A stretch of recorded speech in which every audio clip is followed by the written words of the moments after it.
ఇటు ద్విత్వ తుఫాన్ ప్రస్తుతానికి విధ్వంసం సృష్టిస్తుంది.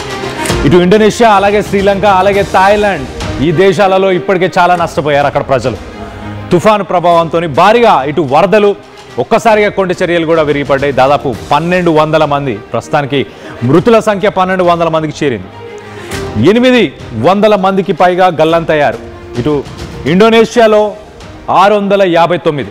ఇండోనేషియా అన్నిటికంటే ఎక్కువ ఎఫెక్ట్ అయిందని చెప్పుకోవచ్చు. దాని తర్వాత నెక్స్ట్ శ్రీలంక మనం చూస్తే కనుక 410, అలాగే థాయిలాండ్లో 181 మంది మృతి చెందారు. తుఫాను ప్రభావిత ప్రాంతాల్లో ప్రస్తుతానికైతే సహాయక చర్యలు కొనసాగుతున్నాయి. ఇటు శ్రీలంకలో నీరు, తిండి లేక నివాసితులు ఇబ్బంది పడుతున్నారు. అలాగే థాయిలాండ్లో బాధితుల భోజనం కోసం కూడా పబ్లిక్ కిచెన్స్ని కూడా ఏర్పాటు చేశారు. సో మొత్తం మీద ఎక్కువ శాతం ఎఫెక్ట్ అయిన కంట్రీగా ఇండోనేషియా చెప్పుకోవచ్చు. Hardest hit nation is Indonesia. ఇటు రెస్క్యూయర్స్ కష్టపడుతున్నారు. అక్కడ సుమత్రాకు సంబంధించిన ఒక ఐలాండ్ ఉంది, సుమత్రా అని. ఆ ఐలాండ్లో విలేజెస్లో రెస్క్యూ ఆపరేషన్స్ చేయడానికి కుదరట్లేదు ఇప్పుడు ప్రస్తుతానికి.